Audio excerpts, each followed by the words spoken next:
ये हमारे चंद्रमोहन जी जो कि बहुत स्मार्ट है। थोड़ी सी स्माइल करके दिखाइए।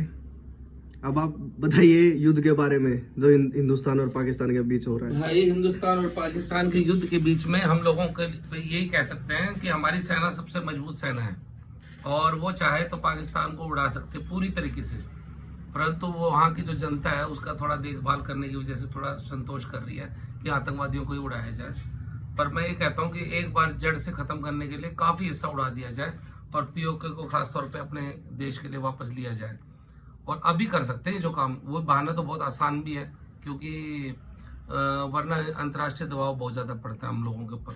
पीओके के बारे में क्या कहना चाहोगे?